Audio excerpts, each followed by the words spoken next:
Welcome to Ham Radio Perspectives. I'm Tom, WA9TDD, and that's Quinn, K8, Queen Sugar. Hey, Tom, I got a great topic. what do you got? What are we going to talk about today? Things that have most changed the hobby of ham radio in the last 40 years. Wow. Now, we've been in it for about 60, so we can talk about this. Right. The last Wow, 40 years. Set the Wayback Machine on that one. Yeah. And some of these are going to surprise people, I think, and it's fun for you and I to talk about these things together, not just because we're old FARTSs in the hobby, but because I think for younger hams, it's interesting to hear how some of these changes have affected the hobby. Really? So go for it. Well, one of the things I've experienced is the moving to digital modes. I mean, prior to the digital modes, I was pretty much typical sideband CW. But once the digital modes started coming out, maybe mid '80s, like Riddy had always been the old Radio teletype. Radio teletype, the old clunky keyboard, the old Kleinschmidt keyboard. But then came out Packet on VHF. Yes.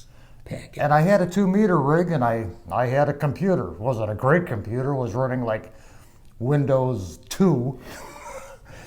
But I got myself a TNC, and I hooked it up and ran the software and got on Packet. And boy, that was fun. Keyboard-to-keyboard communications. You could work within your local repeater network when they were set up with digipeaters, or you could jump from digipeater to digipeater to digipeater. It was like a whole new world to me, and that's why I got hooked on digital, because it was just so much fun. And eventually came PSK, MFSK, Olivia. There's probably about 15 other different digital modes that have lived and died, and then the JT and FT dash number modes. So it's the digitalization of ham radio that's affected me the most in the way I operate. Yeah, and there's talk now, of course, about going to a digital phone modes as well. Right. And we'll see what happens with that.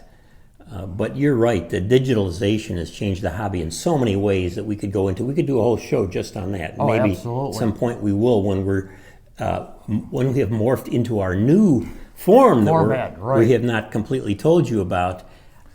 So that's been a big change. One thing that I often think about, Tom, maybe it's because of how long I've been in the hobby, is that the call signs are disconnected from location. Right. Okay, so I was out, we're in Florida right now, and I was out doing some birding with my wife, and we ran across a guy who was at a picnic table in one of the parks near here. Parks on the Air. He was doing Parks on the Air. And I started chatting with him a bit, N7JIM. And he had a wonderful antenna set up, and we talked about that. And then we talked about problems of RF interference. I said, out here you don't have all the RF interference and from LEDs and all that stuff. It's so nice to go out in the country. And we were talking about it, but N7JIM, well, his name JIM, of course. But I thought to myself, this has really changed. I used to love the fact that I could quickly hear a call letter and know what call district they were. You would sign portable / WA9TD. If you were somewhere else. Portable 4. And as a matter of fact, on QRZ, I'm still have a /4 call sign now that I'm down here in Florida, so that people look me up, they know where I'm at. Yeah, you can use it, but it's not required. It's not required, and you don't have to have, where you're licensed, you don't have to use that particular number. Right. What used to be within 30 days of operation at a portable location, you have to report to the FCC and get a new license. Right. Crazy. Yeah, crazy. So that's changed fundamentally, and it does throw me off a little bit to talk to hams that are in widely different locations from what their call number would suggest. But I doubt that anybody even has those old maps. Remember, we had those, you'd put them up that would show the different call areas. I think they still exist. Okay, for old timers. It tells you where you got your call sign from. Okay. Right. Maybe. All right, Tom. Well, the other thing that has progressed is the radios from 1985. Now, why are you selecting the 1980s? Well, because that was 40 years ago. Believe it or not, 1985. That was 40 years ago. It doesn't seem like it, but I went on one of the magazine archives, and I went to Ham Radio Magazine. Oh, yes. Which is no longer in existence since 1990.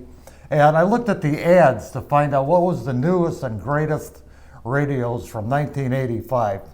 And we've got the ICOM IC745, the Kenwood TS930, Kenwood Corsair. Talk about wow! I loved it. And not to leave out the Yaesu FT1000. But the big one that hit me was the ICOM IC02AT HT. HT. I remember when those came out. I bought my first one at the Wheaton Hamfest, and we had a few Illinois. Wheaton, Illinois, and we had a few repeaters. And by gosh, you could auto patch from your car with your HT. It was wonderful. So if you take a look at where HTs are today, it was like cell phones used to be a brick. Right. Okay, that IC and the Kenwood clones were about the size of a brick. And now, with the SDR and the miniaturization of circuits, you could stick it in your shirt pocket and probably be halfway invisible. Well, yours in your car, I saw set up there the other day, is small. Right, yeah. One of the great things about miniaturization is for mobile operation. So there have been a lot of changes in the last 40 years to the kinds of equipment, but still, that list you went over, there's some good equipment in there. I know. Even those 2AT were really well built. These pieces of equipment were that transitional period where they came from the hybrids, like the Kenwood TS820 series, where you had a tube vinyl and the rest of it was a transistorized circuit, down to complete semiconductors. And then you got into the miniaturization with surface mount technology, and it became smaller and smaller and smaller and smaller. It's amazing. I mean, only 40 years, but it doesn't seem like that big of a jump from 40 years ago to the equipment today. I've noticed a trend that the newer equipment it's bigger, it's got more bells and whistles, it's got more menus than Denny's, and it's kind of reverted back to the days where we had big radios, There are big ones out there now. There are big ones out there. There are a lot of features, and they cost a lot of moolah coolah. Indeed, right. Yeah. Well, you mentioned the magazine ham radio. Right. And I've been thinking under this topic of 40 years of ham radio, how much the whole magazine landscape has changed. You're right. And in fact, with QST magazine, of course, put out by the ARRL, has been...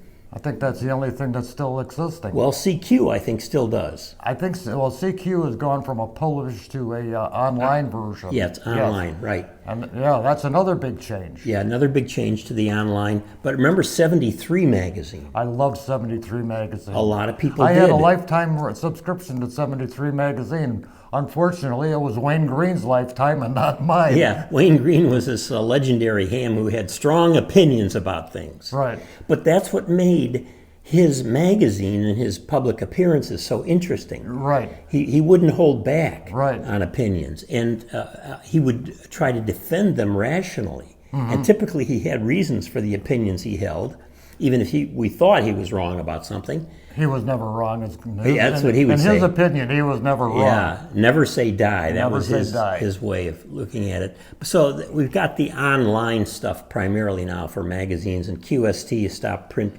production too. So it is a different world. Now there are a lot of people with blogs and all that are kind of like ham radio magazines. Right. You can go on that, and in the last couple of years, the QRZ website, which serves as a forum with a lot of different places there you can discuss different things, in a sense is magazine-like. in its own way, and it has its own columnist now that they promote on the front page. So again, that's the digitalization on the ham magazine right. front. But it's nothing like what it was back when I would get my ham radio magazine, my 73 magazine, and my QST, and they would arrive in the mail. I just couldn't wait to get it Right. and see what was in there. And I always figured that one of those would have a neat article on a new HF antenna that you could make from scratch for almost nothing. That seemed to be their bread and butter. Right, but you could always go to the ARRL ham radio handbook I was and too, find a plethora Yes. of antennas you could build on the cheap. right. But the magazines kept republishing Yeah. the same old, and it's still the same thing today. Right. I will say that for me growing up as a teenager, getting the handbook was kind of pricey. So at a ham fest, I bought an old one. Right. But still had most, I've got most of it. I think my handbooks. I've got a collection of handbooks going back to 1923. You are old. I am old. I didn't buy it new though. But it was in that it's. I've got from 1923, a few from the late 1930s, early 40s, 50s, 70s, and into the 90s. And it's really interesting to see the progression. The original was about that thick. And the latest one I have, I think, is 1995. I didn't buy any more since then, but I mean, it's about the size of a Chicago phone book. But you can look through it and you see the progression of the hobby and the technology from the days of multiple tube, build it yourself, to, stuff I don't even understand or want to understand. So I built my first transmitter from an article that I think was in CQ magazine on what was called a peanut whistle. yeah, I built one of those. I still have it. Oh, okay, boy, I've got I it wish in I a had metal mine. case and everything. I've got 4 crystal sockets on it with a switch to switch them. Yeah. And I think it runs a 2N222A transistor. I think there's maybe 4 of them. It puts out right about 1 watt. It's a powerhouse. It's a powerhouse. I use it on CW on occasion. Okay, Yeah. That's Just for before fun, they came out with manufactured QRP rigs. Right. And the thing still works, and it's still a barrel of fun. Oh, great.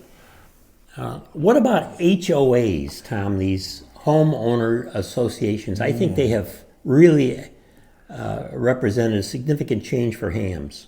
It does indeed. Well, it represents a significant change for the whole home owner population. The developer goes in, he buys multiple acreage, he subdivides it, puts in homes, and the cities and local government loves it because now the HOA is responsible for streets, sewers, sanitation, you name it. So it's a blessing for the communities in that their responsibility and tax money isn't going into supporting these neighborhoods, but it's the owners that get the banged on, to be polite. Yeah. For living in them, and the rules and restrictions. Now, I live in an HOA In Florida. in Florida, and well, in Indiana, it's like the farmer's market. You're out in the middle of Anything nowhere. goes, okay? He can't But- even get high-speed internet where he lives in Right, Indiana. I mean, we're still working on DSL. That's why we do our recording in Florida. But I live in an HOA down here in Florida, but it's a voluntary HOA. The rules and restrictions, of which I'm part of the board on, and we're revising, is 2 pages. And there's some HOAs down here that have multiple facilities throughout the state, which will remain nameless. I went to their website to look at their rules and regulations, 47 pages. I mean, talk about going overboard. And to try and either build an antenna, or if you even be able to hide your antenna, interfering with your neighbor, or in your case, where you have a neighbor that's interfering with your ham radio because of their LEDs strung around the porch. Yeah, it's true. Now, HOAs have all of their benefits. So my wife and I like to travel quite a bit. Right. So we can lock the door of our condo back in Michigan and take off like we are now in Florida. It's wonderful. Also, they take care of all the grass and other stuff around the snow plowing and so on. And for some areas where you would live, if you want to live near work, HOA have no choice, is probably a good choice. So they have come along, and we have a video on HOAs and about making the decision whether or not to move into an HOA. And please don't spam us down below with all kinds of nasty comments about don't move into an HOA ever, or whatever. It varies enormously, as Tom just said, about some voluntary HOAs. Some are tough. The rules at mine are fairly strict, but then I put antennas up and I said, take a look at these. Just wires. I wouldn't put a tower up and so on, and they were fine with that. And so it does vary, but it is part of life. And of course, the ARRL has tried to help lobby along and get some federal changes on that, but that's probably not going to happen. Well, that's been in the works for the last 15 years, and I haven't seen any traction on that yet. No solid traction, let's put it that way. Yeah. So HOAs, HOAs also are related to the fact, Tom, and this has changed the ham radio hobby a lot, is the fact that we are so mobile in at least in the United States as a society, moving from place to place to place. When you and I were growing up in Chicago, I always thought about the fact that even though I went out of Chicago to go to college, I would come back to Chicago. Right. And Chicago is a hometown, might not live in exactly the same neighborhood, but then you realize once you go to college that does it. People are going to move wherever the jobs are, and so on. So building ham community and clubs in particular areas when people are so mobile, I think is pretty difficult. Right. And speaking of mobility, how's your hip replacement? Just kidding. Yeah, right. I'm getting there. But I've had a few knee surgeries and all. Yeah. So are you talking about we're talking about personal mobility. Do you mean as far as moving from one HOA to the other, or moving from one Hamfest scooter to the other Hamfest scooter? I'm talking about moving from city to city, state to state, urban area to rural area. Hams are incredibly mobile these days. Right. And it's fun to go to a Hamfest in a different state and see all the different people who are there and ask them where they're from. Florida here, going to Hamcation is quite in Orlando in February, quite a trip, because you find out all these people from different locations. Right. And many of them in Florida, but of course with non-4 calls because of where they originally were licensed. And that in Dayton. In Dayton, the big ones. What used to be Dayton. Yeah, right. Is what, Xenia now? Xenia. I mean, those are the two biggies. The rest of the Hamfests have kind of fallen to the wayside. They have, yeah. Well, we're going to do a session on Hamfest and the future of Hamfest. If there is a future on Hamfest. Okay, we're going to address that directly. Right. Related to is there a future or not of things, if someone had told me, Tom, when we were licensed in the 60s, that there would be a way to get a license without knowing any Morse code, I would have said, you're out of your mind, Yeah. Because that was just assumed to be part of the hobby. Well, that was the initial part of the hobby. I can't remember when I took my novice test. You had to pass the 5-word a minute code test before you even had the privilege of taking the technical part of the test, written part of the test. And the CW portion of the test was dropped in 2005, I believe, eliminated across the whole test spectrum. But all the doom and gloomers says ham radio is going to go down the tubes. We're going to be nothing more than a bunch of CBers and non-technical persons if they eliminate the CW part. And I haven't noticed that. Yeah, we're going to do a whole video on this business too of licensing and what the requirements should be for licensing, and even this whole idea of incentive licensing, where you have to go up the chain. Once they decided to start putting out all of the test questions, I thought, Well, what do you really have to know? You have to. I know, right. You just have to go through the questions. Well, when we did our general test, you had to know a Colpitts oscillator design, fill in the missing part. You had to be able to calculate an antenna length. They give you a circuit and says, what's the missing value of the resistor, where they've given you the current and the voltage. And, you know, that still exists, but, you know, you go through the book and it evaporates. And the whole process used to be a step-by-step learning, kindergarten, grade school, high school, college level. Yep. Sort of that. I mean, so it's changed fundamentally. It has. For good or for bad, we don't know. We'll do another video on that and talk it over. There are a lot of very opinionated people about that, both in terms of the code requirement and whether or not they should give out questions. Right. But the one thing I've noticed is there hasn't been a sea change in the level of technical ability among currently licensed hams. I mean, we've always had our QRMers. We always had our smartasses. But we've also had very technically knowledgeable people. And I really haven't noticed a great deal of change among those groups. Yeah, very interesting. I think the lack of CW, or the elimination of it, and giving away the answers to the questions has really not had a profound effect on the hobby. Okay, so we're going to address that again in another video.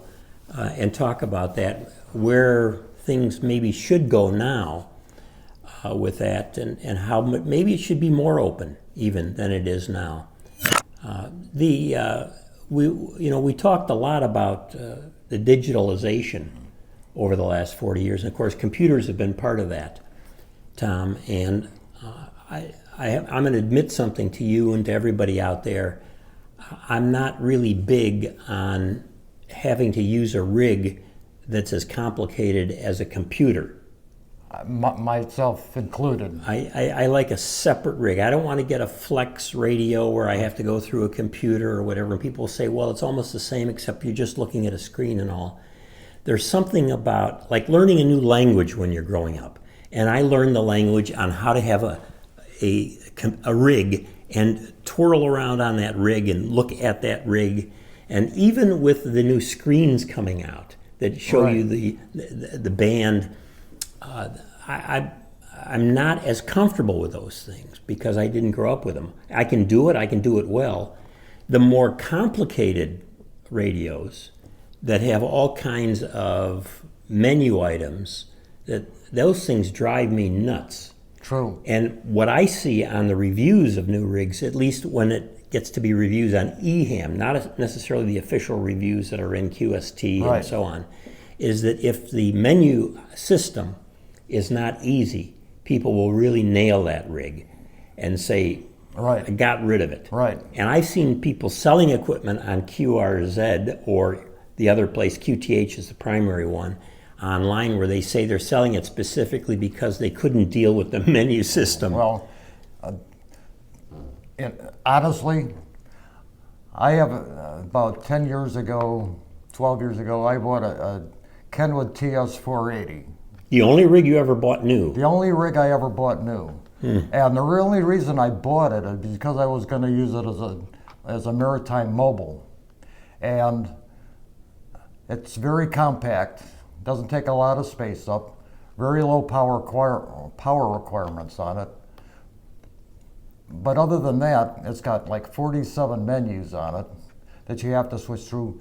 Out of those 47 menus, there's probably 42 I wouldn't use. It finally blew up on me.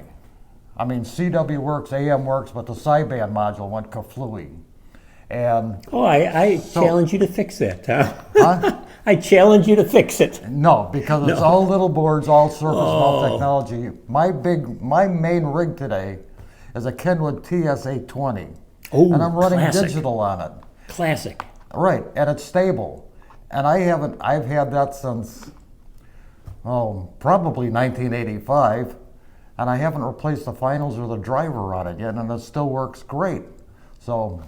And you don't have to hook it up to a computer? I don't. Well, I have to hook it up to a computer so I could run my PSK. Okay, yes. Okay, but that's only a keyboard function, really. Right, And right. it runs a piece of software called FL Digi.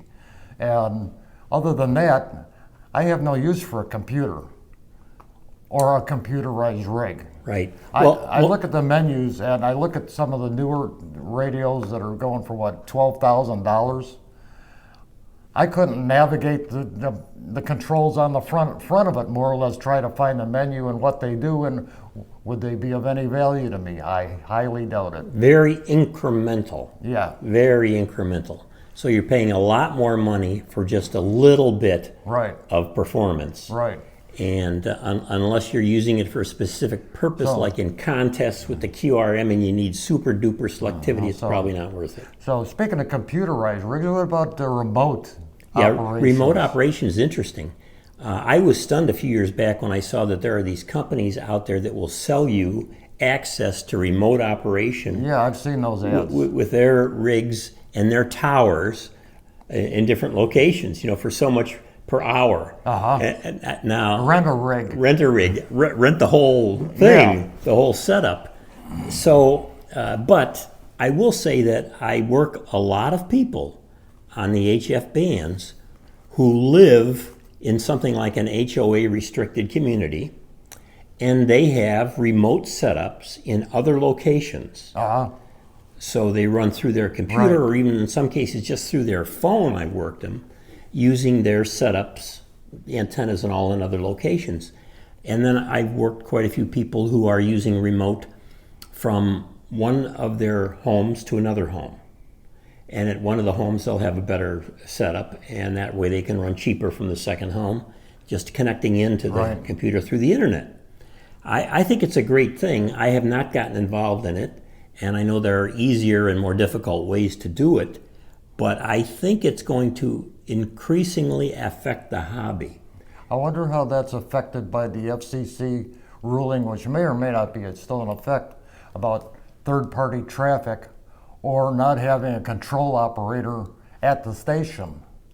I think they ruled that that's not, with remote operation, not an issue. Because Really? you're in control through that remote link.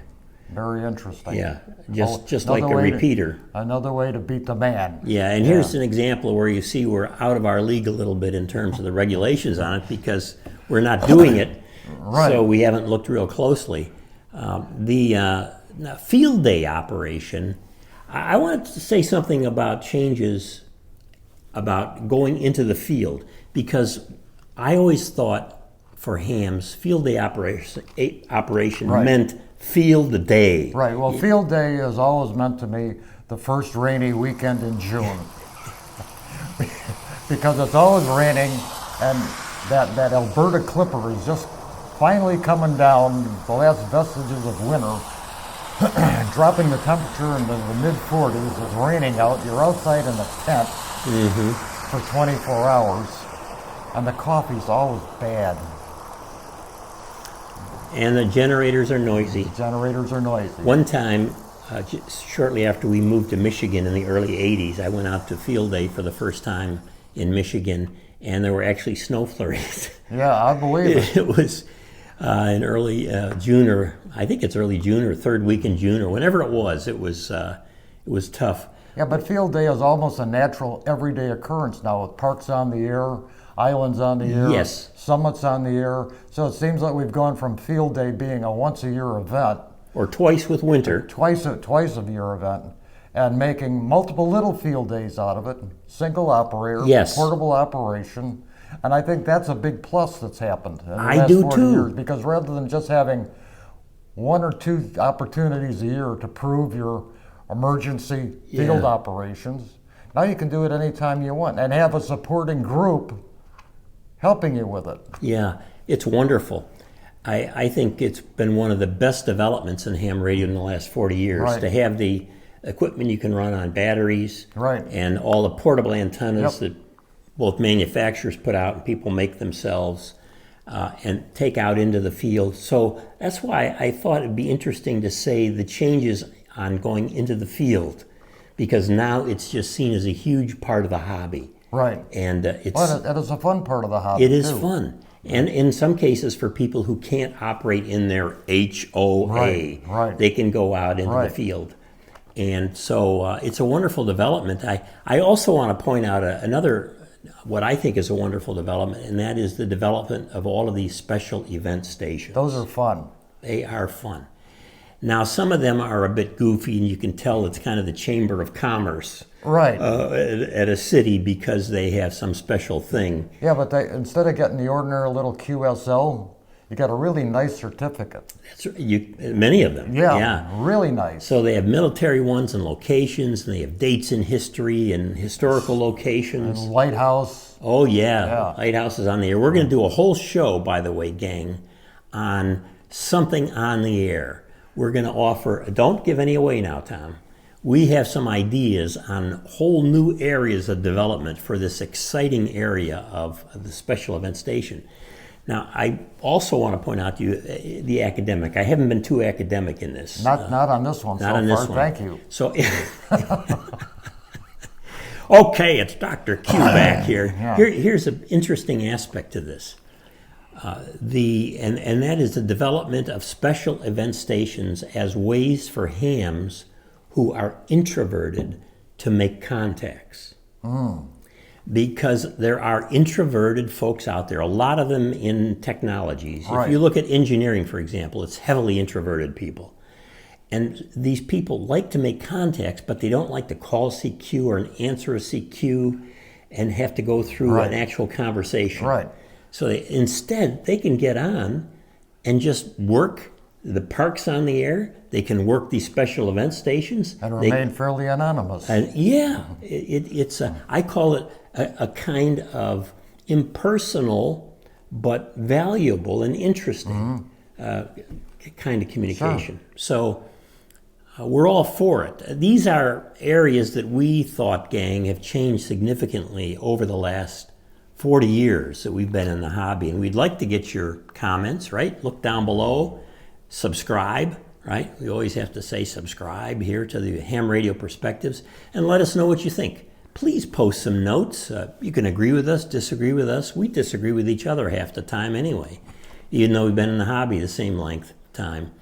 And we're grateful for the opportunity to put out these videos on Ham Radio Perspectives. And again, we've got a new announcement coming up about a new format that we're putting out. Depending on when you're watching this video, it may already be out. But do tune in and take a look at our other videos, including the one we have on HOAs that I'll put a link to down below, because I think we did some very good work on how to make judgments about which kind of HOA and how to determine whether or not it's one that you would want to live in or not. And the dangers of HOAs. Yes, and watch out for those close neighbors. Make sure you ask for the rules and regulations before you sign the contract. That's one of the things that we encourage. You can even look those up, the latest and official ones, usually through the county property websites. Okay, so if anybody's got any ideas on what's changed for you as a ham radio operator in the last 40 years, if you're still breathing. We are breathing. We are breathing. Yeah, some days more than others, and I do take a nap every day, but it's great. If you have any ideas on things that have changed since you became first licensed, that might be a better, more politically correct way of putting it. There you go. Right. Absolutely. And we'd love to hear from everyone out there, even if you've been licensed a short period of time. And don't post a lot of stuff on a couple of areas we mentioned we're going to do some additional videos on, but keep your eye open. Tune in and subscribe to the channel. Thanks, everybody. It's another great Ham Radio Perspectives from yours truly, Quinn, K8QS. And I'm Tom, W89TDD. Adios.